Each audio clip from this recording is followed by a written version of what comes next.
right, welcome to another Shop Talk. I am Brad Goldberg alongside Dan DeLucia, pitching coach at Ohio State, and we are very, very excited for a very special guest. He is a former first-round pick, native of Harvard-Westlake High School in Los Angeles area in California. He finished sixth in the AL Cy Young voting last year. We are very happy to welcome on Lucas Giolito. Gio, thanks for joining us. Of course. How's it going, guys? Wonderful, wonderful. Take us through what you're doing right now, man. Crazy times with no baseball. What are you doing to stay busy? Yeah, so I was in Arizona up until last Saturday. A few days ago, my wife and I kind of decided that things were getting a little too crazy. Let's get home, let's hunker down and really practice the social distancing thing full on. And so that's pretty much what we're doing right now. I ordered a big net that I have in my backyard. I got about 70 feet of space to work with. And so I'm throwing into that. I have a pretty nice home gym set up in my garage. I'm still waiting on a few more pieces that I ordered to kind of complete it, but got a pretty good setup in there, and I'm getting my full workouts in. Obviously I can go on a run, I can do whatever. We got a Peloton bike. I just ordered some shoes for that. So I'm gonna have to squeeze into 13 and a half. So it's the biggest they got, but just kind of doing everything I can to maintain where I'm at. I'm not really interested in building strength, building stamina when it comes to pitching right now, just because we're in wait and see mode. If things get better sooner, then we'll get back to spring training and ramp things up. But at the same time, we have to be prepared for things to not happen for a while or even no season. So we'll see what happens. Scary times. I want to get into obviously last year, which was just so awesome to watch as a friend and as a fan. Can you kind of take us through your transformation of, you get drafted, you go through the Tommy John process with Washington, the trade to Chicago, where you were when you first got drafted, or even after TJ, to where you are now, because it's been somewhat of a wild ride from success and failure, trial and error. Can you kind of take us through that in the best way, or just make it very palatable to people listening on just how much of an experience it's been? And you're still so young, so I don't want to make it sound like you're some seasoned vet, but I'd say the story of my career, and this is kind of turned into my life motto, kind of way to live life, even, is that if you want, and let me know if this air conditioning thing is annoying. That's good. You can't hear anything. All right. So if you want to but if you want to improve, if you want to achieve something greater, if you want to be a better version of yourself than what you were before, you have to leave your comfort zone. You have to do things that might be weird to you, that might be strange, different, whatever it might be. And I kind of resisted that for a long time, especially in the context of baseball. I'll kind of start at the beginning. I was in high school. I was looking to be a top 5 pick in the draft. I was throwing very hard. I was in the strike zone. I had a very good curve ball to back that up. And confidence was as high as ever. I felt great. And then I hurt my elbow in my third start of my senior year season. So kind of, it's we don't know what's going to happen. I was prepared and ready to go to UCLA, get Tommy John, because I didn't know where I would fall in the draft. The Nationals ended up taking a chance on me. And the weird thing about it was that was the new year of the CBA, 2012, where pre-draft deals were the thing. So everybody, if you were first round or second round, whatever, it was pre-draft deal. We're going to take you with this pick. We're going to give you X amount of money. And I didn't have that at all. I was hoping to go in like the sandwich round or like early second round. Like that's where we kind of had interest. The Nationals picked me out of nowhere at 16. So it was like, whoa, this is crazy. Ended up signing. Obviously my elbow's hurt, try to rehab it, PRP injections, all that didn't work. My first professional start, I blow it out completely on like my 10th pitch of the inning. So things kind of started crazy. And I ended up having Tommy John surgery. It went really, really well. Kind of big props to the medical side. The Nationals organization handled wonderfully. Got to work, did everything I needed to do, built back up. And when I came back, I was pretty much the same guy. I was throwing super hard again. I had my good curveball. I had actually started to develop the changeup as well. And, you know, I was progressing through, I want to say, I came back rather quickly from Tommy John. It was like a lot different than how they do it now. I want to say I had the surgery in like late August or early September, and I was back pitching in games by July. And now it's like a year and a half at least for guys. So I came back and felt pretty good in the beginning. In my first full season of minor league baseball is 2014. I pitched very well. I was in low A all year. And that's kind of when I found myself back on the prospect lists and, you know, this guy's going to be really, really good. He's going to be a number one, all these things. And I will admit, I probably read too much into that stuff. I think that I should have shut it off a little bit more than I did at the time, because I still had things that I needed to work on. I was, you know, at 20, how old? Man, at like 19, 20 years old, I was not even close to a finished product. I'm not even close to finished product now. I don't think any pitcher ever says they're a finished product, even by the time they're retiring.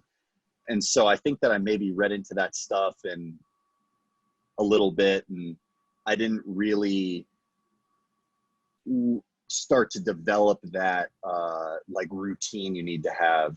And I think that, kind of getting off topic, I think that college guys have an advantage over high school guys in that regard. And that stuff gets drilled into you in college. Like I saw it with other college guys I would play with. As a high school guy, I was trying to figure things out and learn from experience. But at the same time, it's like you're kind of pushing your way up through an organization level by level. And I ended up having, was 14, 15. I started to develop some bad habits mechanically. I'd call it like a swinging gait with my hips. I wasn't really driving with my back leg. And I didn't really like get to work on fixing that just because I was pitching well and I wanted to keep moving up and try to get to the big leagues. And I think that bad habit started to get worse and worse. And I ended up getting called up in 16 at 21 because Steven Strasburg got hurt. And I definitely wasn't ready, but at the same time, I was like, you're getting called up, like, you know, get it going. Pitch well in my debut. And then I didn't pitch for like 9 days or 10 days. And I was just kind of sitting there in the big leagues. Didn't even pitch out of the bullpen or anything. I think that like I pitched, and then what would have been my next start, I want to say Strass came back, but then he wasn't feeling well. So then I picked up the next one. And so my next one, I didn't pitch well. I get sent down. And that's kind of when the like mental spiral started, I guess you could say, of losing confidence, not just because like there was a mechanical issue, but like we went into like an up and down where I was like AAA big leagues, AAA big leagues, AAA big leagues. And every single time I got called up, it was like for a spot start, and I pitched poorly, and I would get sent down that same day. And it was like every single time it was like a gut punch, like, you're not ready, you're not good enough. And I really let that take its toll. Instead of just creating a plan, and like I said before, to kind of start this whole thing I'm going on, being like, okay, there's obviously things that need to change. Like, what can I do to change them? I just kept doing the same thing. I would go to AAA and I'd pitch well. I'd get called up, I wouldn't pitch well. I go back down to AAA, pitch well, get called up. So it was exhausting. It was kind of depressing at times. And then I ended up getting traded. And for me, it was like, okay, a relief, like new organization, new start. I feel good about this. But then I get to spring training, and it's kind of like, okay, well, I was that like top prospect guy just, a year ago, a couple of years ago. I didn't pitch well in the big leagues. I need to get back to that. I need to prove that to the new organization I'm in. And so I put a lot of pressure on myself again. And instead of, like I said, finding whatever it was that I needed to do to make the necessary changes to like realize my true potential, I was just so focused on like, okay, I have to pitch well so I can get to the big leagues. And then, I need to pitch in the big leagues well so I can stay in the big leagues. There was no like rhyme or reason. It was just like putting pressure on myself to perform. And, I was able, luckily, and I'm fortunate to be given so many opportunities at that level.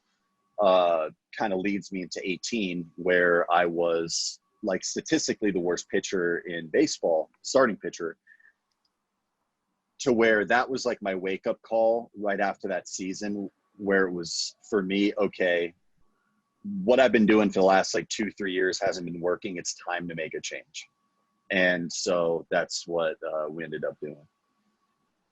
Sorry, I was very long-winded, but no, that's dude, there's a lot of awesome stuff in there. A lot of awesome stuff in there. Definitely. Dan, go ahead.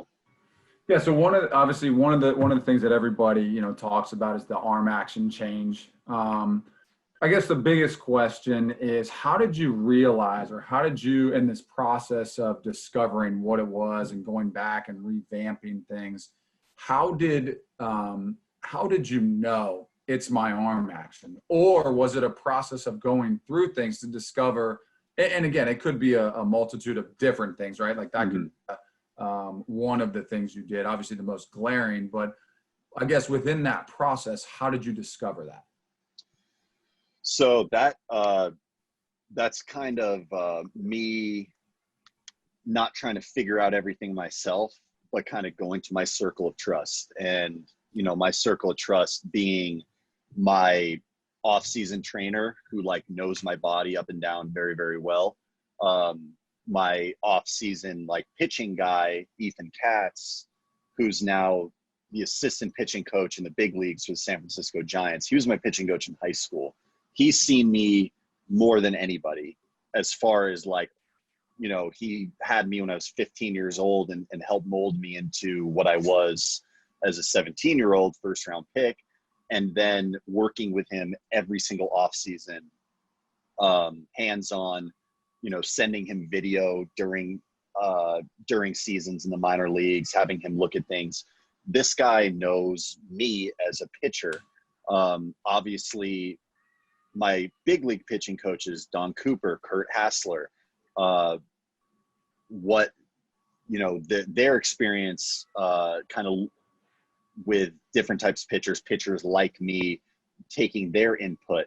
So kind of putting it all together, taking input from everybody and kind of creating a plan from there.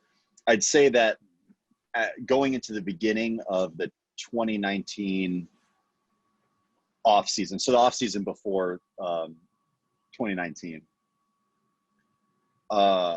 I was working very closely with Ethan Katz, and I was kind of like, I went to him and I said, I know that you've been trying to get me to try some weirder and different things over like the last 2 years, and I haven't listened. I just wanted to keep doing what I was doing. I'm ready. Like, I get like whatever you got for me, I want to try it. And that was just the first step. And so we started with, it wasn't even about making the arm action shorter. It was just about finding a way to be on time. That you can see in the picture behind Brad there, like my arm is like up and like in a good position to throw. Mm-hmm. If you were to look at that same like position that my like legs and hips are in from like a picture from 18 or 17 or 16, my arm is like down there, you know, it's not on time. And so honestly, like for us, it was like, how do we find a way to be on time when my left foot's hitting the ground? And the easiest way to do that's to shorten your arm action. So we just kind of got to work. Some of the PlyoCare balls, really like the green one, the blue one, kind of picked and choose certain things from like the Driveline program, I guess. And I just started with those. I wasn't even picking up a baseball. I was just kind of doing those like every other day. And then when I did pick up a baseball for like the first 2 weeks of throwing, I was trying to move like a shortstop and throw like a shortstop. So be as athletic as possible, short arm action, get the ball out quick. And it was never the goal to like keep my arm action that short. It just felt so good. Like it's hard to describe. Like the ball just felt like it was coming out better. I felt like I had like the zip on the ball that I had as like a 19-year-old again. And I just kind of like fell in love with the way I was throwing, and I wanted to keep doing it. So when those like the drills and everything I was doing was originally supposed to just kind of get me more athletic and get my arm moving a little bit quicker, it ended up shortening it up, and I just stuck with it. That's awesome to hear. So we had a freshman this year. We won't name names, and really tall kid, very similar to you, came in with a super long arm action. And Dan actually had me the same thing. Go work with our infield coach. Kind of re-patterned all of his throwing. Had a little bit of an injury, and then like before our season got canceled, Gio, he's like 94, 95, riding like high efficiency fastballs at the top of the zone. Yeah. And like what people don't see, like people just see Lucas Giolito, the Cy Young, candidate, and they see this great thing, but they don't see you working with Ethan Katz. They don't see the mental stuff that goes on in the off season, all like the mental anguish you've gone through to get there. And like Dan and I would look at each other as being like, man, when this kid came in here, it was a little bit of a mess, you know what I mean? Yeah. Like putting it nicely. And then you see everything kind of sync up and the arm action be shorter, and seeing him do quarterback drills and shortstop drills, it's so nice to hear that from you and a guy of your stature, kind of trickling down to the college level. And even with 18-year-olds, it's pretty cool to hear that. Yeah, I wish I did that years earlier. I think that I'd have a few more years, like solid years in the big leagues under my belt. But, things kind of play out a certain way. I think that it really took me experiencing that extreme failure to kind of wake up and realize, okay, like, do I want to keep doing the same thing leading to poor results? Or do I want to step out of my comfort zone and like realize my true potential? Like I knew all along that I had the ability to be really, really good at the big league level, consistent for a number of years. I'm like just now scratching the surface of that. And it was like, it really took experiencing failure and kind of being at super low point to just kind of have that kick in the ass to be like, okay, like it's time to work. It's time to get serious. That's actually something I have written down. Like when we played together, something that I admired about you is you always had this innate like sense of I'm going to be a really good pitcher. There's no doubt about it. But you never really got like super down on yourself after an average or bad outing. And you were never like, oh, that's like, and maybe the flip side of it is you never were like, oh, that's the moment. Like I just figured it out. you're always kind of searching, but always at an even keel and being a good teammate. Can you kind of say, like, do you think it was the fact that you struggled a little bit, like, in the big leagues before that? Or do you think it's more just how you are wired as a person before a baseball player? I'd say a little bit of both. I've always been a pretty even-keeled guy, even, being a kid and growing up. And I'd say that, my parents instilled pretty solid values in me. I'm all about respect, like respect myself, respect others around me, be a good teammate. I've had wonderful, wonderful teammates from high school into pro ball into the big leagues. I try to learn from everybody.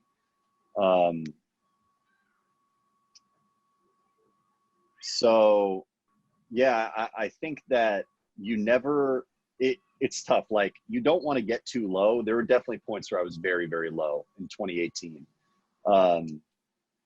And you don't want to get too high either. For me, it's like you want to kind of maintain that balance. You want to stay in the middle. You can have your bumps up and down. But I think that if you want to make like good, you want to be consistent, you want to kind of stay in that middle ground. You want to, I don't know, being a starting pitcher, like everything's so routine oriented, like it's 5-day schedule, 7 in college. And it's like, you're doing this on each and every single day. And it took me, some maturing, some learning to kind of get to that point where it's like, okay, like I own my day 1, I own my day 2, I own my pitching day. I know what I'm doing on each and every single day. And so the actual results, you can't let them affect what you're doing on each and every single day. And I don't know, it makes things easier. It just like kind of streamlines the process. And so, yeah, I don't know if I answered your question. Like, let me know if there's other things you want me to touch on there. No, I think that's an awesome answer. Dan, you want to ask him about his routine? Yeah, no, and I want to comment on that too. So we talk to guys about, it's good at times to show emotion, right? You can even tell in outings when you pitch, when you're rolling, most of the time you are pretty even keeled, but there's times where you're going to show emotion if you strike to end an inning, right? I think there's a difference of times where you're showing emotion versus being emotional, and that's what our guys about, and hopefully other guys hear that, is not riding that roller coaster of emotions where you've got the high of the high and the low of the low. So that, you put it in a great context there. But no, and we go through, at least with our guys, on mental trainings, the fear of failure, things like that. And I think it's big that you have experienced some of those failures. Again, even you're, top level prospect, first rounder, and it's even a guy like you is saying you have to go through times of despair and failure to eventually reach the top. And again, I mean, those are really profound words, even from a young guy like you, that hopefully more guys, take and learn from that. So yeah, just to add to that, go ahead. Yeah. Sorry. There's very, very few guys that are going to just set the world on fire. I mean, it happens. You have certain guys that are like drafted or signed out of another country and just tear through the minor leagues, get to the big leagues, dominate, and they are perennial all-stars, Hall of Famers. That exists, but it's so rare. That's like 0.00001%. Everybody, and even those guys, will have a time where something isn't synced up, something's not right, and they have to make that adjustment. Right. For me, I had a couple of those. I had the Tommy John surgery, and then I had 2016, the up and down, big leagues, minor leagues, really losing that confidence of like, am I good enough to be here? And then 2018, where I knew I was good enough to be there. I knew I was I had the talent. I knew that it was in there somewhere, but I was going out there every 5 days and kind of letting exterior things control the situation. Anxiety, stress, like immense pressure on myself to perform well.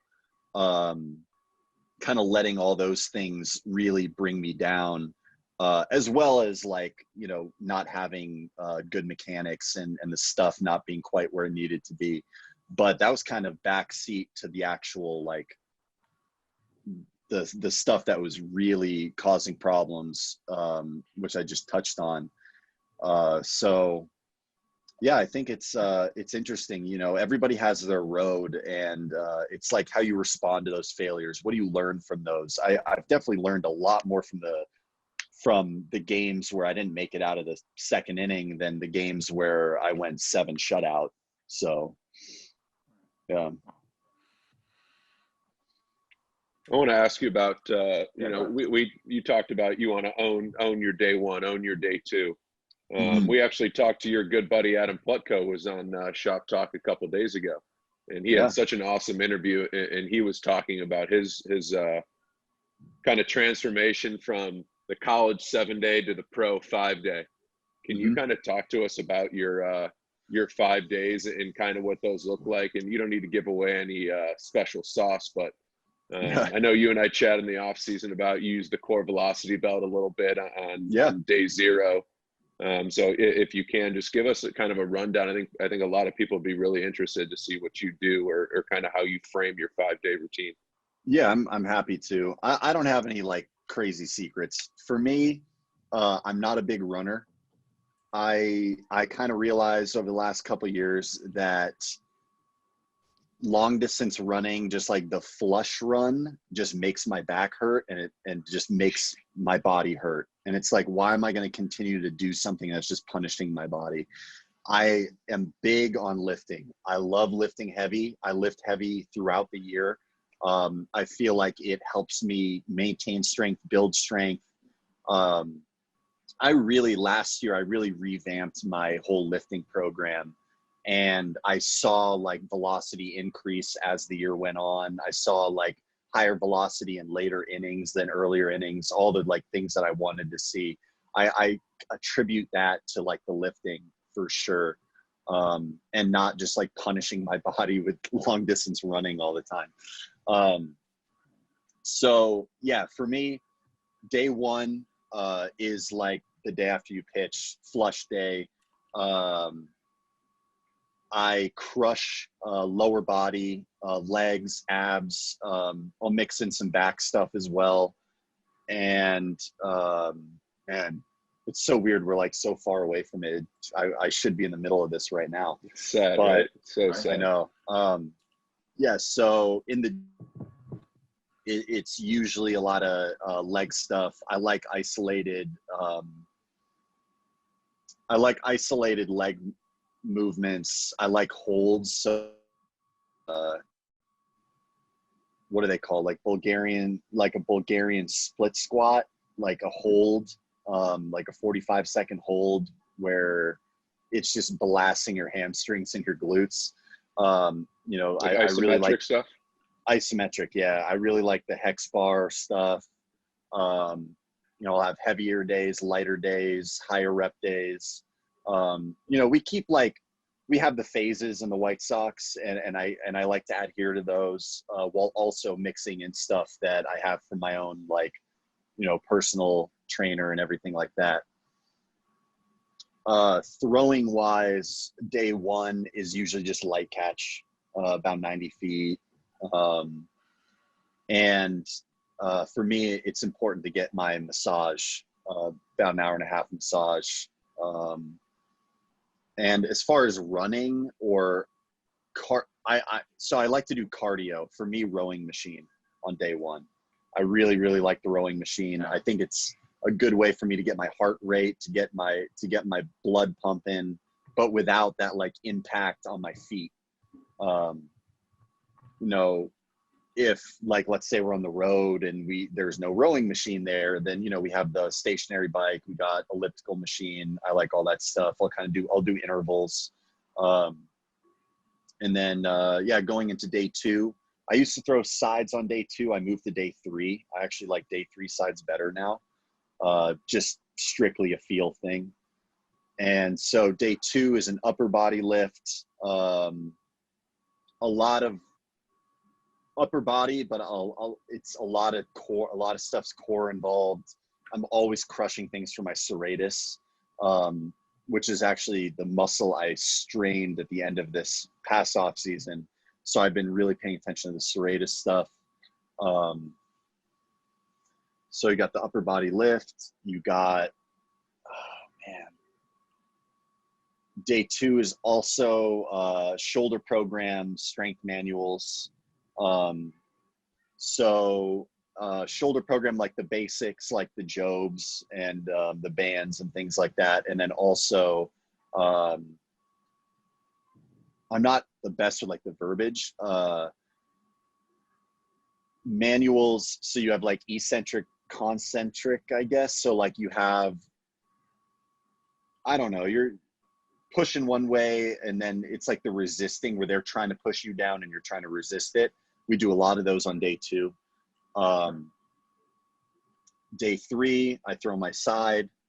That will be kind of depending on where we're at during the year, how my arm's feeling, anywhere from, I'll go super light 20 pitches to maybe even heavier 40 pitches if I really need to work on something. We got the side, we got stability manuals, which are like you're holding your like arm in positions and they're like trying to move it around and you're, doing that as well as more like band stuff. So it's like two days of shoulder program pretty much in between starts. And then in the gym, it's a lot of core on day 3, as well as agility stuff. So I'll do like ladders, stability. I really like ankle stability stuff. So like standing on a Bosu ball, like catching balls, like throwing, all that kind of stuff. I got a good mix of workouts for day 3. Can kind of, take things away, put things in based on what I want to work on. And then day 4, obviously day before I pitch, not too much gym stuff, just like some mobility work in the gym. I do like to run some sprints on day 4 outside. So that's pretty much like that, and day 3 with my agility and some sprints there. That's pretty much all I do when it comes to running. And then day 4, I love to do the core velocity belt. So I have a few drills that I really like, kind of like picked and choose from, the whole program Lance Wheeler has, which I think is wonderful. I picked a few. It's hard for me to explain in words, like which ones I do, but like I do like the kind of like hip activation one. I don't know. I'm sure Plutko went into great detail about it when you talk to him. Is that on both knees? Are you doing that on both knees? So I'll do the one where like I'm on one knee and then one leg's up and I'm kind of like sinking into my hip and then and then we'll go outside and I'll do one where I'm like, I come set, but I don't move my feet, and it's just, I have it on my right hip on the top and bottom. You pull it like this way and it's like sink into the hip. I do 20 reps of that.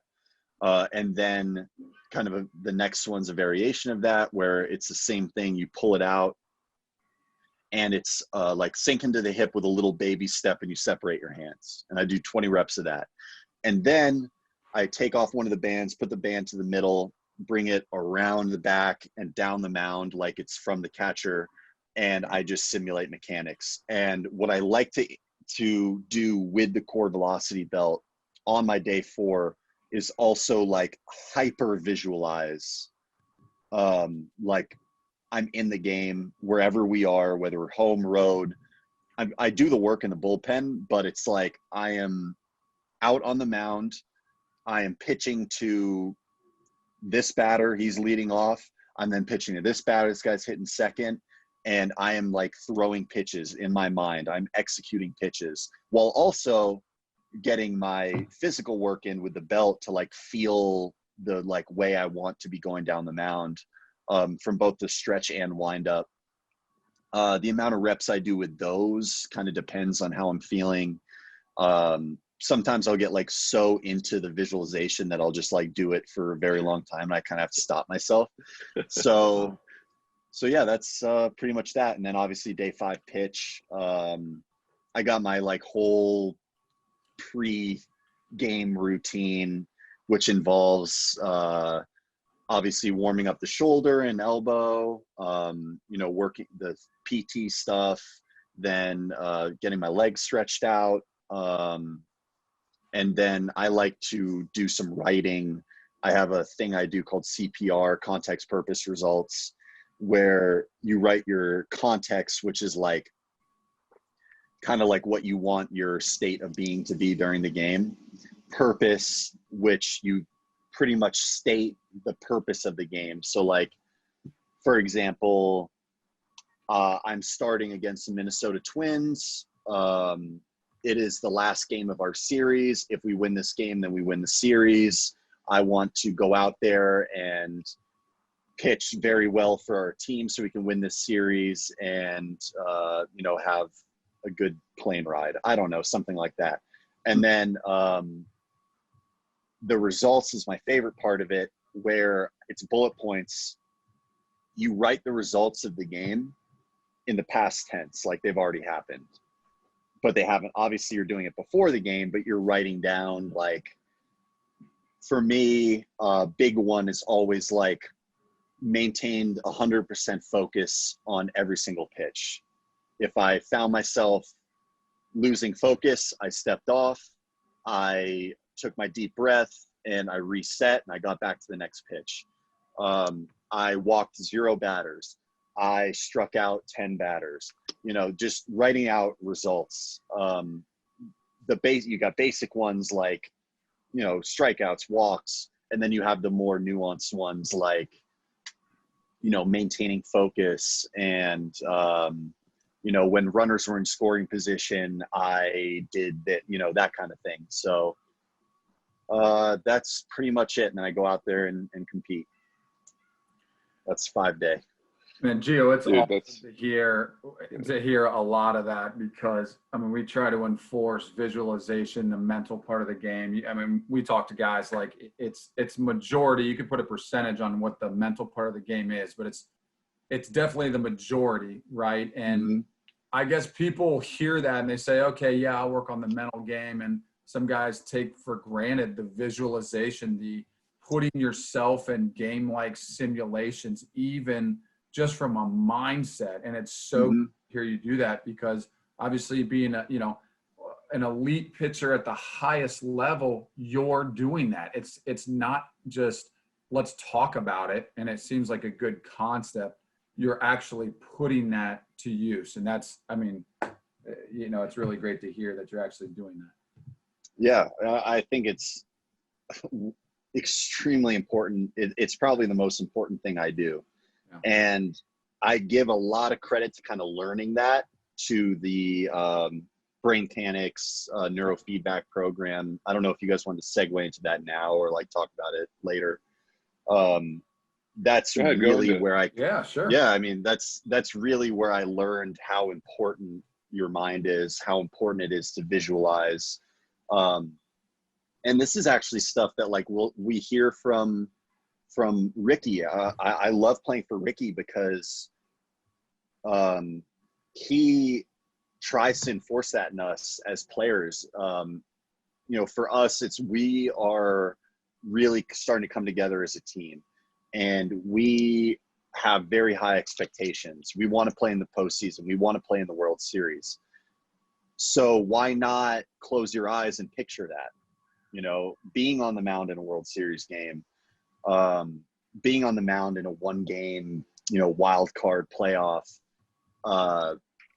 being in the batter's box with, 2 outs, runners in scoring position, down a run, all those things. If you want to be in that situation and be successful in that situation, you gotta play it through in your head. You don't want it to be a surprise.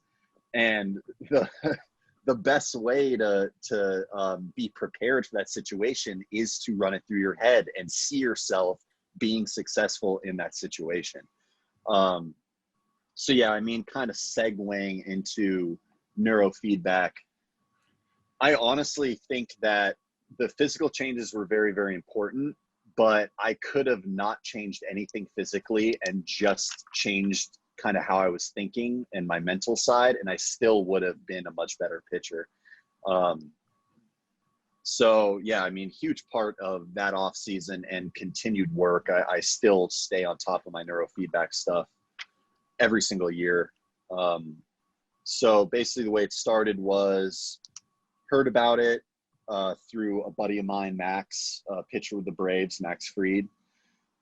He had done it. He really liked it. He turned me on to it. He knew that I was, mentally struggling. And I did the trial session. I was a little skeptical. This seems kind of too good to be true. You just sit here, computer program for 45 minutes, and that's supposed to improve everything. That's going to make me better. I don't know about that. But I was like, I got nothing to lose. I'm going to do it. I ended up doing all the sessions in the last month right before going to spring training. And I was already in a better place. I knew the ball was coming out better and I felt better.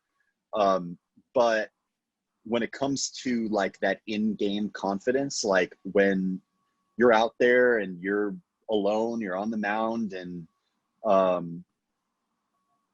things aren't going your way, that's when it would really turn into a downward spiral for me. I was definitely experiencing in 18 in a lot of my games full on anxiety, the feeling of that out of body feeling, but the bad kind. Been there. You're watching yourself pitch from over here and you can't feel your body. I'd have games where in the first inning I'd walk a guy, give up a homer, walk another guy, and then I can't feel my arms and legs. And my heart's beating out of my chest, whoa, what is going on? And that's basically your fight or flight response. Your body is detecting a threat, even though there's no threat. You're there's no lion or tiger chasing you and trying to kill you. You're kind of, it's just your mind kind of doing it to yourself. And it's the worst thing in the world as an athlete to be experiencing that right in the moment when you're supposed to be feeling good and doing what you love to do. So for me, I wanted to get that under control, and I saw neurofeedback as a way to do that. So ended up starting my sessions in January, so the month before leaving for camp.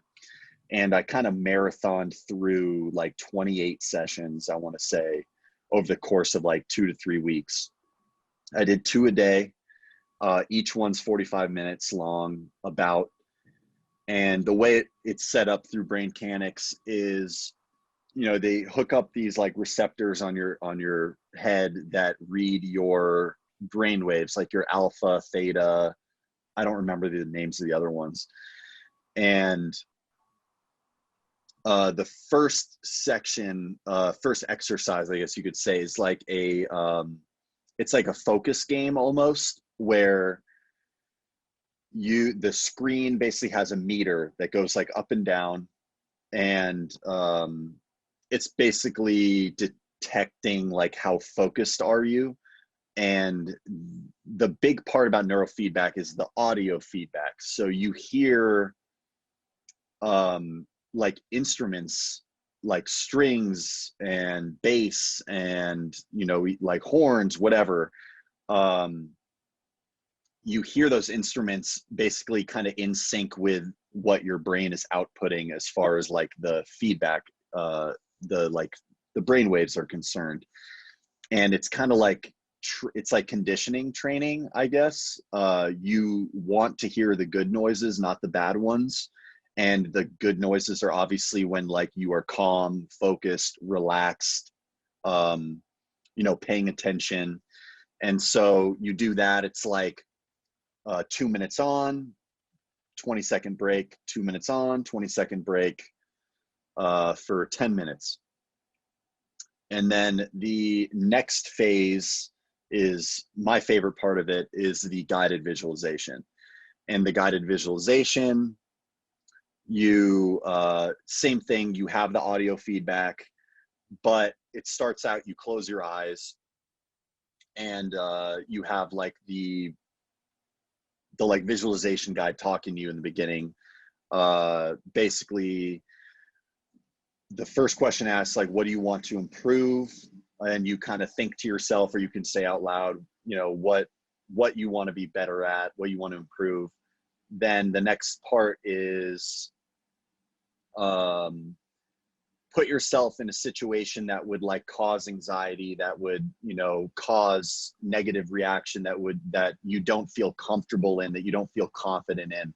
And so for me, it was always like, starting a game and things aren't going well in the first inning. And, everything's starting to take over and it's like a snowball. And then you kind of flip it, and the next stage of the visualization is like, okay, now you're in that same situation, but it's easy. You're dominating it. It doesn't, like, all that other stuff doesn't matter. Like, you are just in complete control. So that you visualize that. The next part is basically the guide telling you to like commit this to your subconscious. Like, this is going to be your baseline. This is, this work I'm putting in, this is going to, I don't even need to think about it. Like, this is going to be me when I'm performing. And so then it's that, that whole thing, depending on how intense your visualization is, 5-6 minutes. And then, it's like 20 minutes after that of just eyes closed and kind of letting the feedback do its course. No meditating, no sleeping. You just sit there with your eyes closed, kind of daydream, and you just kind of let it take over. And so I just crushed these sessions. And I started to notice probably after like 5-6 of them, I was waking up each morning feeling good about my feeling, kind of like I had more drive, like, oh, like what am I going to do today to get better? By the time I was like through 15-20 sessions, I felt like just a better flow throughout my day. I felt like I had more energy. I felt like I had higher confidence in everything I was doing. And then by the time I was done, I was like, I am so ready to get to spring training. I'm so ready for the season to start. I can't wait to, go out there. It was really crazy. I like almost couldn't believe how good I felt, and how different I felt, like my mindset when it came to baseball, when it came to pitching, how much it felt it had improved. And I didn't even pick up a ball in a game yet. And so I get to spring training kind of with this whole renewed approach, and obviously like physically much different. Everyone was kind of asking me questions like, whoa, like, you look way different. And I was just feeling good about it. My numbers in spring training were really bad. I actually was still working on a lot of stuff. I was working really hard with Coop at that point on my slide step, because obviously I just made all these changes and there were still a lot of things that needed to be improved. And so we were working hard on the slide step and the timing with that. And so I was going out there in games and I could tell my stuff was better, but I wasn't really locating. I was giving up some hard hits. But the big difference was I didn't care. Like, even though in 2018 I had such a bad year and I needed to come and prove myself, I was like, I know I'm going to be good. Like, this doesn't matter. I'm working on stuff right now. I know that when the season starts, I'm going to be good. It was like, it wasn't even like, yeah, I hope and I'm looking to be good. It was like, I know. It just like felt right. And so sure enough, by the time the season rolled around, my first start was really good. My second start was bad. My third start was okay, but I knew that like it was going to be a great year. Like each and every start, like the confidence kept building. All of that anxiety stuff, that wasn't a thing anymore. I felt like I was in, even in bad situations, even in situations where, you know, I bases loaded, I just walked the guy. Like it was different. I was able to like kind of have a better approach to pitching. And I definitely owe a lot of that to my neurofeedback training for sure. I think a lot of that started with what you said, is kind of becoming uncomfortable or being comfortable with being uncomfortable, Yeah. kind of being willing to make that change. And it seems like you are so self-aware about yourself now. And that's something that, we continue to talk about is, guys, everyone says they want to pitch in the big leagues, Gio. Everyone says they want to put in the work. And if they listen to you talk here, this is only an hour. Like just the amount of work that you do, we haven't even gotten into, and we're going to let you go. We haven't gotten into to catch play, Rapsodo, slow-mo camera stuff. It's like everyone says they want to work hard, but one, you now know yourself, right? And then you're putting the work on the back end. It's amazing to hear. You had anything else, Sam? Because I want to get into the fun stuff. Go ahead, Gio. Sorry. Yeah, no, it took me until I was, 24, 25 to really start to put together like a clear routine, a clear like mode of action. And, looking back on it, that's okay. There was so much learning and growing and maturing that I had to go through over my, professional career. And now, like I said, it's just scratching the surface. Like I have that routine now. I know what I need to do each day to improve, but I'm also open to new ideas, going into like the cameras and the Rapsodo. Like I love that stuff. I don't think that I'm not the type of guy where I throw a pitch and I'm looking at the iPad, and I'm looking at the iPad. I more like to look at it after. And I'll analyze like the slow-mo video and kind of equate like the kinesthetic feeling to the visual feedback. I want to say like they did a test and most pitchers are kinesthetic learners, feel-based. And so, yeah, I mean, that's a whole nother world. And like, I'm just learning, I know a good amount about it now, but I'm still learning so much. And I think that a lot of those tools are very important. But at the same time, when I am throwing a bullpen, I do like to compete. I like to focus, and then kind of use that information to my benefit afterward. So yeah, I don't know. I like I said, just scratching the surface, just getting started. I'm happy that I have that like routine now, but there's still so much more to learn, so much more to improve. Last year I threw 4-seam fastball, changeup, slider, curveball. I barely ever threw my curveball.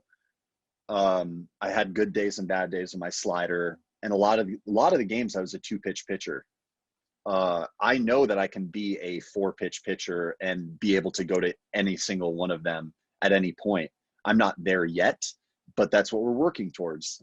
In spring training, I was really excited because I kind of found that feel for my curveball again, where I was throwing that one that had that like fastball plane and down. And I was working on it. I mean, obviously I'm still working on it. It's just in my backyard now. But like I said, like you never, ever, ever be satisfied. There's always things to improve. Yeah, that's kind of what you have to keep doing until the day you hang it up. It's great to hear, dude. Yeah. I want to finish with this. I just kind of knowing you personally, I want you to tell me your favorite of these few things. All right. Right now, Favorite movie or series while you're in social distance or quarantining?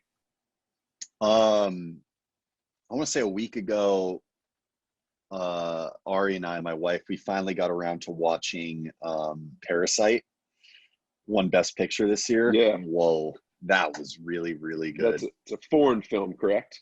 Yeah, Korean. I thought it was unbelievable.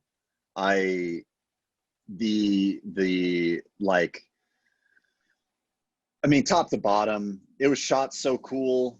The set design was super cool. The actors, each and every single one of them were freaking amazing. Obviously it was in Korean.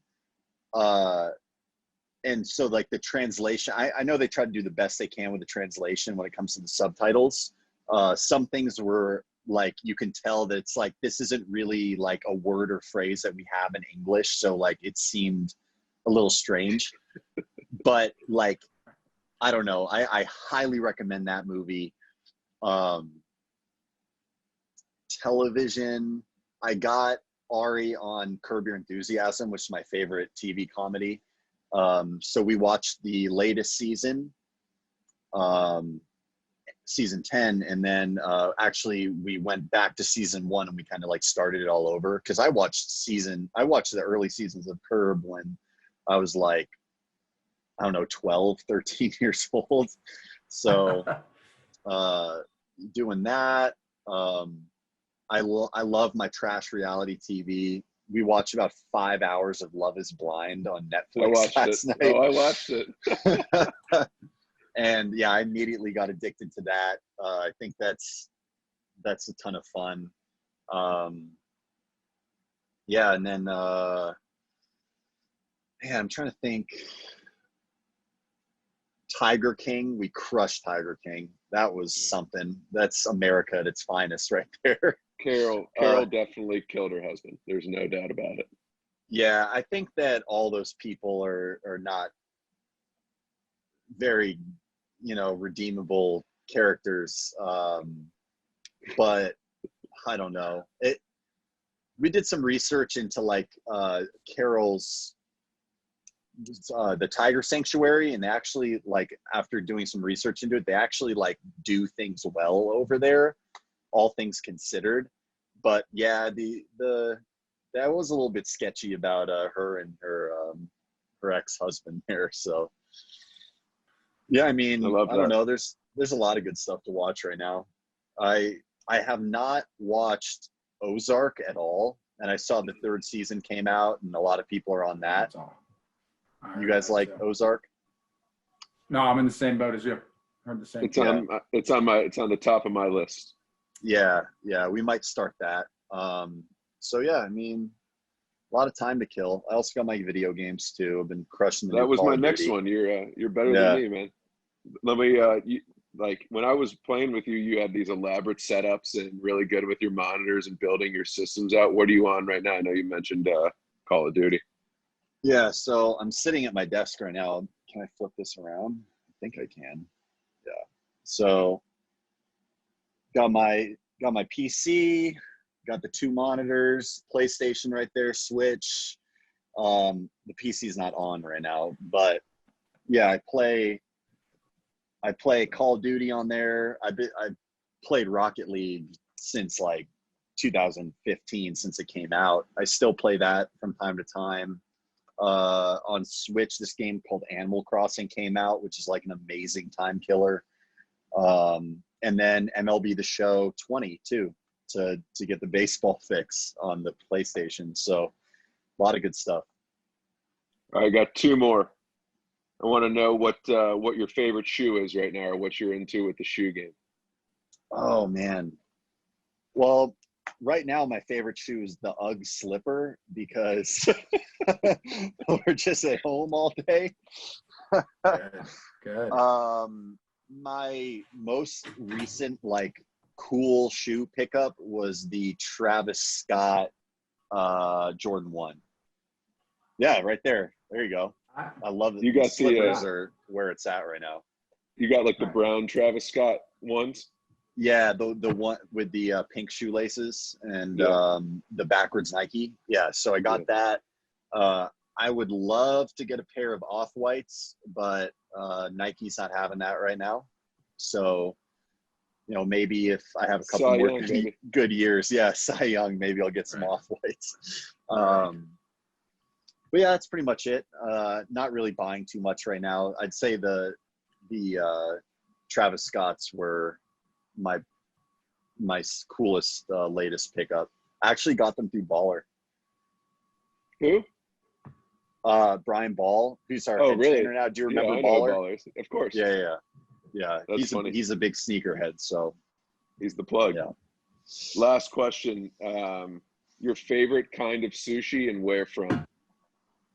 Ooh. So my favorite kind of sushi is like the straight up nigiri, fish on rice. Man, I've been fortunate. I've been to some good sushi restaurants. My favorite I've ever had is probably, man, I'm forgetting the name. It was actually, it had a Michelin star when I went there. It was like 2013. I went there with Max and actually a like representative from our high school, like alumni relations. He took us there because like he interviewed us for like this whole time capsule thing. And we were like sitting at the sushi bar and man, there was like some famous actor like in the booth, like 20 feet away. That was really, really good. I wish I remember. I'm gonna have to text you the name of the restaurant. I forget what it's called off the top of my head. That was fantastic. A lot of the, you know, the good stuff, the fatty toro and you know, all the different kinds of fish. There's a lot of truffle mixed in there too. I like that. My current favorite sushi restaurant is actually in Chicago. It's called Sushi San. They also have a very good sake.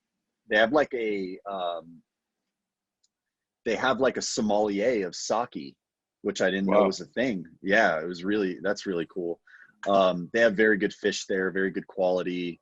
Pretty much anytime I see like fatty tuna, fatty salmon, fatty yellowtail, like I always order that. I really like the stuff that melts in your mouth. But my favorite kind of sushi overall has got to be uni. Yeah, sea urchin. Interesting. It's my favorite. Yeah. Interesting. All right, man. We couldn't appreciate you coming on more. This is going to help out a lot of people, and you're so generous with your time, man. We wish you the best of luck this year.